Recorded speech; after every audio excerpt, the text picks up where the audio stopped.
To 5 minutes. Referee is Mr. Eric Whittington. Ja, dat snap ik. An interesting thing where their height and reach are very, very similar. Yet the body shape, Protect yourself at all times. Touch gloves if you want. So we'll often say it is not a bodybuilding contest, but your body is a reflection of the work you've done. And that you see Ammari's body, and that is a man who has worked hard as a combat athlete. You ready? You ready? Fight! Okay. We're all ready. let's see. And immediately in Ammari with the aggressive shot straight away. Lima's flowing around here. See how what I said? Lima's thinking about his offense a lot more than he's thinking about his defense, and that makes him dangerous, but it makes him also very hittable. He seems to, as soon as he gets hit by Ammari, his immediate reaction is to just slam straight back. And as you see with Lima, he's very square on as well, very vulnerable to anything straight down the middle. And look who's trying out his grappling game here. Again, that's wrestling, but that's also just athletic awareness, you know? In the end, your nervous system doesn't matter if you call it jiu-jitsu, judo, or wrestling. It's just your body moving itself to throw your back to the ground. Yeah, there was no strength in that. It was using Lima's momentum against him and moving. It wasn't a strain. It's art. It really is beautiful when you see humans use their bodies to weaponize their bodies in that way. And Ammari's doing the right thing. He's got a forearm across the throat to create a bit of space that he can maybe get some punches or elbows off.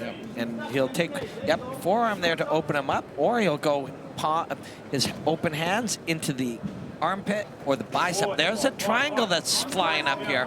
This might make you think, the next time I get to separate, let's take 2 or 3 punches and then let's separate. Not that you want to run from anybody's skills, but you know you can take him down. You can do a little bit of damage. Yeah. You can go back to where where this all started again. Ammari just needs to be smart with this kid, because like I say, these Brazilian boys, they're versed in jiu-jitsu. Yes. He maybe need to get a bit more chest to chest just to keep him down there, dominate, win the round by ground dominance, you know, because like I said, you know, now for me, he didn't need to let him get up. I would have preferred him to have kept Lima down there. Yeah, precisely what you were saying about win the first round, then you're in control. That's right. And if you stay there, it might not be exciting, but it doesn't have to be exciting. You just need to win. That's right. Ammari could do with a little bit more lateral movement going on. He's a little bit more static, which we've been telling him in the gym, because he wants to fight. He's beautiful combo. Yeah, the left hook to the right low kick is a natural combination. And again, he is whipping those leg kicks in. But I see what coach says. This is a guy who wants to be in a fight, right? And the coach and training partners want him to be. Oh, those are some big shots. This could be getting over. It's over. Oh, it was knockout with a knee. My days, that's a vicious series of strikes. Lord above. Yeah, back to what I told you about the viciousness and the power of Ammari. Yeah. You know, back to what I said in the gym, he's... Yeah. So, you know, so Ammari just came over to Coach Dave here. Little thumbs up. So I'd like to go back to something Coach said earlier. They're gonna go in, his whole team, coach, all of them, they're gonna go in and say, be proud of this fight, that's an amazing knockout. But what did we actually do wrong here? What could we have done even better? That's right. And we don't need to be in firefights, although he clearly loves to be in firefights. He clearly loves to be in firefights. But his feet are planted here. Look, but that's also where there's a right hand. There, bink. But back to what I said about Lima. One more knee comes through. Lima was taking shots. He was too square on. Yes. Ammari took full advantage of it. Back to what I said. You look at the chinks in your opponent's armor, and if you can capitalize on it, Ammari did it beautiful. Yeah. Yeah, really, really wonderful nice. knockout. Here's another look again. That right 1-2 hooks in. First knee, second one, then it's the second knee that comes in around now. Actually, the right hand before it, right before the knee, probably had him out. Then the knee lands, and then he positions it with his open hand and gives him a last one. And not in those moments, your job is not to assess your opponent. Your job is to continue fighting. That's right. So that's 2 out of 2 for Team Renegade. 2 down, 2 to go. And a very impressive performance there for Diedrick's the lack of wind-up in his kicks, the way they just swing seemingly out of nowhere. He's still dizzy. Look, he's still wobbly on his feet. I mean, he got out. He was knocked out cold. Yeah, he needs to sit down. The ambulance needs to look at this guy. Yeah. I know that's bravado there. He's trying to prove that he's okay, but you know, them Brazilians, they're tough characters. But look, he's still dazed, man. Lovely work from Fabian Edwards, though. It looks like he's saying the same thing to ask him to sit down. Yeah. Great sportsmanship, great like humanity.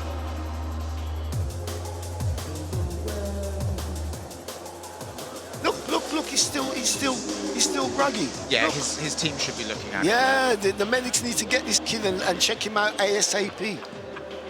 Well, first of all, ladies and gentlemen, a big applause for these two athletes. Ammari, Diedrick, and Italo, Lima. Winner of this fight after 2 minutes and 47 seconds in the first round by knockout, the man in the blue corner, Ammari, Diedrick.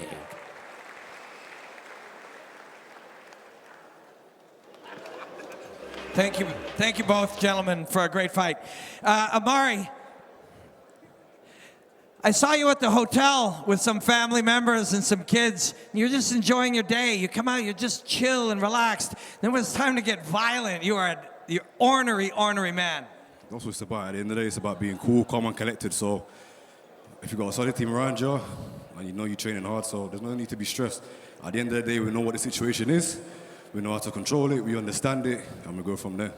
In those final moments, it just looked like everything was on. You could see everything. You were flowing in the moment. Tell me about that sequence. That'll be one of your great knockouts for many years.